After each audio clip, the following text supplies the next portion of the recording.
जपः कोटि समम ध्यानम, ध्यान कोटि समम क्षमा। कितना बड़ा अवार्ड दिया है क्षमा के लिए।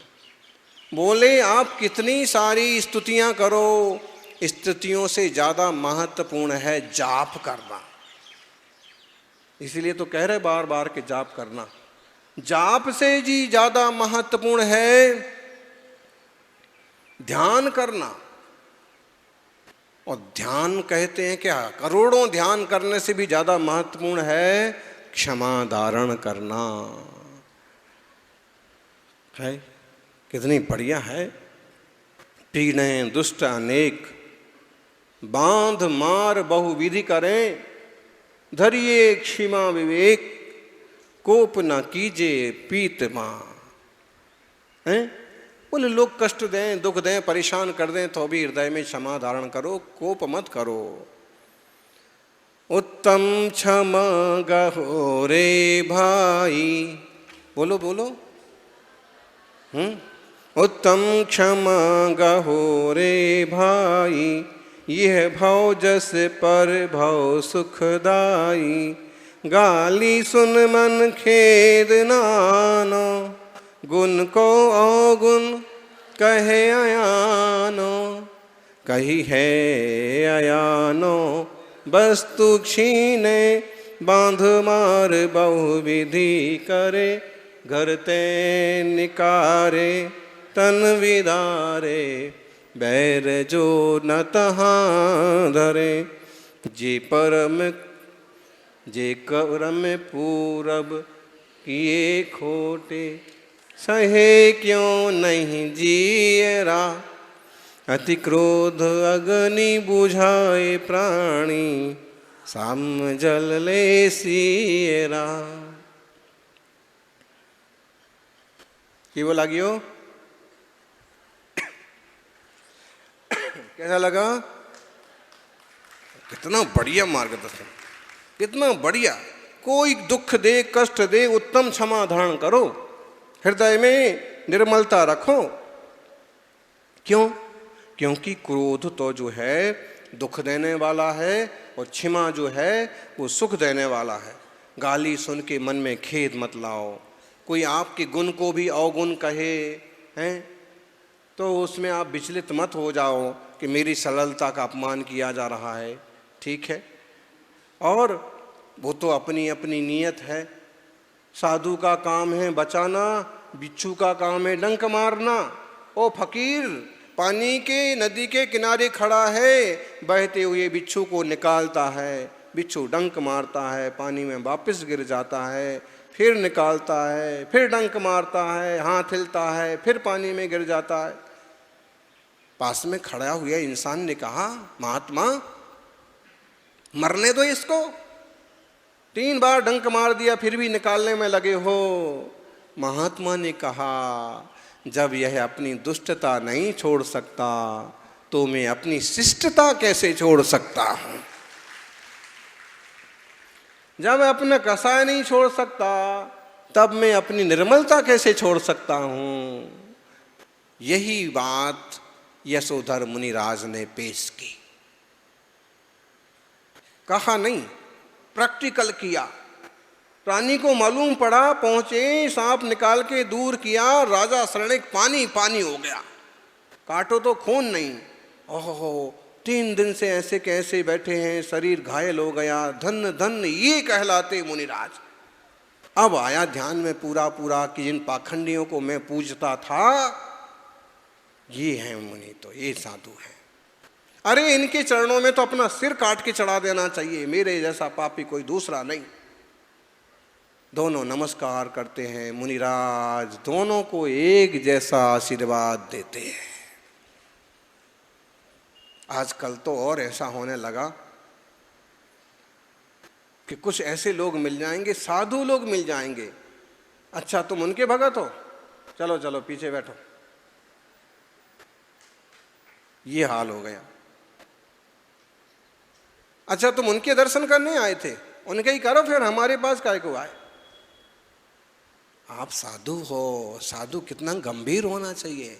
इतना ध्यान में आना चाहिए कि ये किसी मुनि का ही भगत है, ये किसी देवशास्त्र गुरु का ही भक्त है। ये इतनी दूर से अमुक महाराज के दर्शन को आया, मतलब मुद्रा के प्रति इसको कितना प्रेम है। अब हमारे पास आया है तो हमारे पास से भी इसको वात्सल्य ही मिलना चाहिए, वात्सल्य ही मिलना चाहिए, शल्य नहीं मिलना चाहिए कि उनके पास गए थे तो उन्हें तो छू छू कर दिया।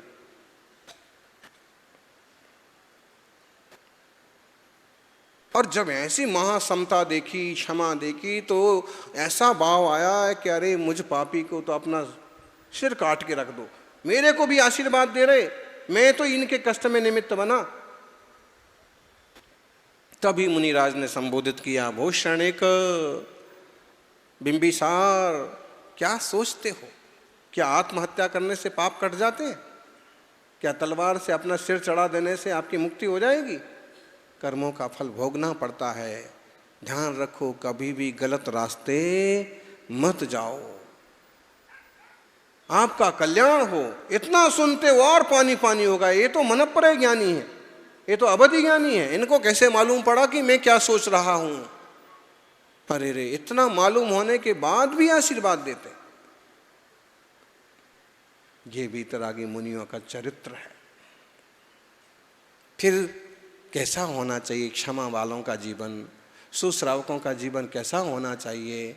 हैं गांठें बांधे हैं, क्रोध किए जा रहे हैं, गाली दिए जा रहे हैं। अरे गाली सुन मन खेद ना आनो, देना तो किसी को नहीं, सुनने को मिल जाए तो खेद मत करो। गुण को अवगुण कहे आयानो, कोई अज्ञानी हमारे गुण को भी अवगुण कहता है। आप बड़ा दान दे रहे हो और कहने वाला कहे कि भैया ये तो दिखाने के लिए दान करते हैं, आप शांत रहो। उसको इतना ही बोलना आता। आप बड़े अच्छे से नाच गा के पूजा कर रहे हैं, अरे इनको तो शौक है दिखाने का, फोटो खिंचवाने का। आप शांति से अपनी भक्ति करते रहो। उसको आपकी अंतरंग की गहराई थोड़े ना पता है।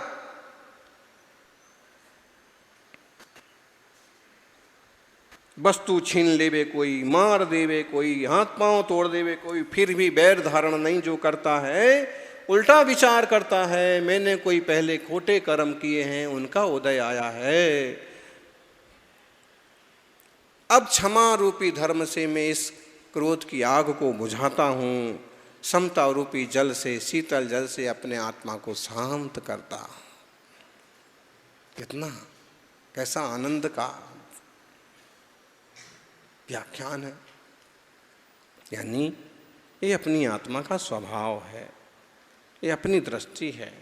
इस पर आइए, खुद की तरफ वापस आइए।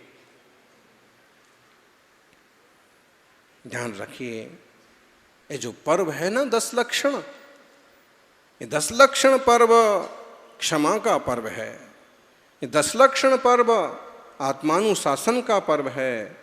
ये 10 लक्षण पर्व आत्म जागरण का पर्व है। ए festival of forgiveness, festival of self discipline, a journey of self awareness. ये यात्रा है अपने आप को संभालने की, अपने आप को निखारने की। कोई दूसरा आपको नहीं निहार सकता है, नहीं निखार सकता है। आप बच्चे नहीं है कि माँ नहा देगी, और आप अपने को बच्चा मानो तो माँ के हाथ से नहाने के लिए तैयार तो हो। छोटा बच्चा माँ के हाथ से नहा लेता है और साफ सुथरा होता है। और हम संसारी जन छोटे बच्चे जिन वाणी के माँ के हाथों से नहा लेंगे तो हम भी साफ सुथरे हो जाएंगे। जब तक खुद में नहाना नहीं आता है तब तक जिनवाणी माँ से नहाओ, और जब खुद में डूब करके नहाना आ गया, ध्यान में जाना आ गया, तो खुद ही नहाओ और साफ सुथरे हो जाओ। सेल्फ अवेयरनेस, ये अद्भुत त्योहार है। दुनिया के सारे त्योहार आते हैं, खाओ पियो मौज करो, ए ड्रिंक एंड बी मेरी, फटाके फोड़ो, धूल उड़ाओ, गुलाल उड़ाओ। लेकिन ये ऐसा पर्व है जो फटाके नहीं फोड़ो, फटाके न जलाओ, कर्मों को जलाओ, विकारों को जलाओ। गुलाल रंग मत उड़ाओ, विकारों का रंग उड़ा दो और शुद्ध आत्म स्वरूप को उपलब्ध हो जाओ। ध्यान रखिए, ऐसा न समझना कि बातें सुनने में अच्छी लगती हैं। जब हम कोई बातें ऐसी सुनते हैं तो कहीं ना कहीं वो जीवन में भी आती हैं। कोई बात जब आपके कान में आती है तो वो कभी कभी जीभ पर भी आती है। बोलो आती कि नहीं आती? पिक्चर का एक गाना सुनते हो, कान में आया, जीभ पर आता कि नहीं आता? जीभ पर भी आता है, दिमाग में भी आता है, फिर कभी कभी जीवन में भी आ जाता है। एक भजन सुनते हैं, ऐसे ही ये शब्द सुनते हैं तो ये शब्द कभी कभी जीवन बन जाते हैं। इसलिए सुनो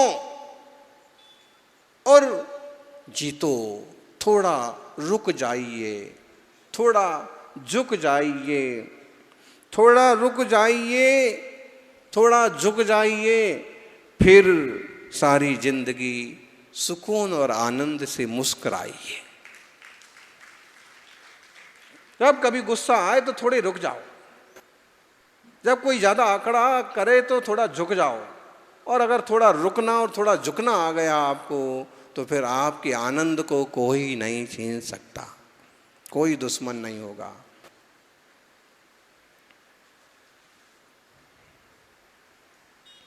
सौभाग्यशाली हो।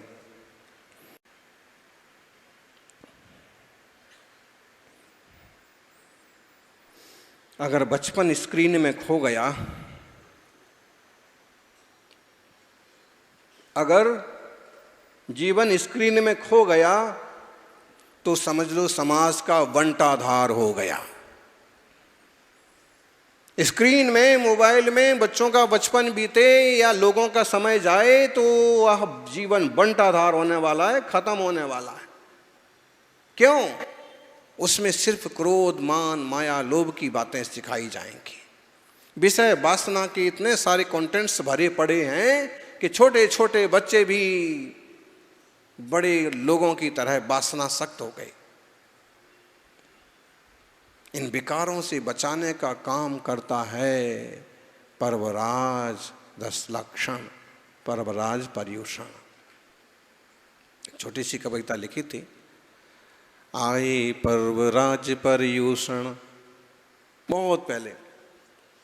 आए पर्वराज पर्यूषण, मेटे सबके मन का दूषण।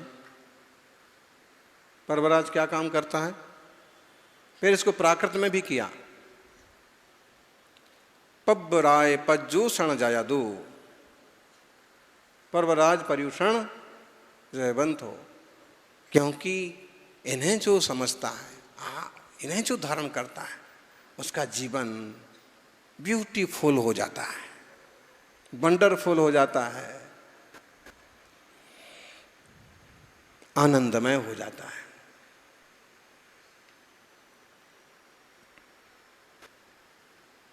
बहुत सारी कहानियां इस दिन सुनाई जाती हैं कि गुस्से गुस्से में बच्चे ने खेल खेल में नोट डाल दिए चूल्हे में, तो माँ ने उठा के बच्चे को ही चूल्हे में पटक दिया। और 5 लाख इसने आग में झोंक दिए, दुष्ट कहीं का। और जब वो जल भुन करके मरा गया तो ख्याल आया कि अरे रे रे ये हो गया। पति ने गुस्से में देखा, ओ ताना दाओ, तूने इकलौते बेटे का ये हाल किया। और गुस्से में उसने दे मारा, जलता हुआ तवा, वो वहीं ढेर हो गई। जब उसको होश आया कि अरे रे रे ऐसा हो गया, इसके हाथ से हो गया तो मुझे तो नहीं करना था। अब पुलिस आएगी, अब घर वाले क्या सोचेंगे, अब समाज में क्या मैसेज जगा। ओ खुद भी पंखे से लटका और पूरा परिवार। ऐसे होता है।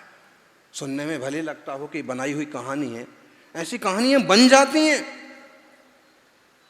जो कसायाविष्ट लोग हैं उनके साथ ऐसी घटनाएं घट जाती हैं। ये आपके समाज का सौभाग्य है कि यहाँ बचपन से, जन्म से घुट्टी में क्षमा के, मृदुता के कुछ ना कुछ संस्कार आ जाते हैं और बड़ा पाप करने से लोग बच जाते हैं।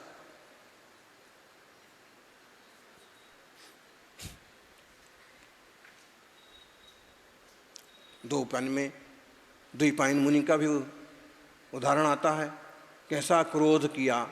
वो द्वारिका जैसी नगरी को क्षण भर में, शक्तिशाली मुनि थे, अशुभ तेजस निकला उनके पुतले शरीर से। यह समझ लीजिए कि कसाय में मर करके वो अग्नि कुमार देव बन गए और सब आग के खाक कर दिया। आज भी खोज कर रहे लोग द्वारिका कहाँ है, समुद्र के नीचे है, नष्ट हो गई है, जली हुई है। भैया कसाय बुरी चीज है, न श्रावकों को करना चाहिए न श्रमणों को करना चाहिए।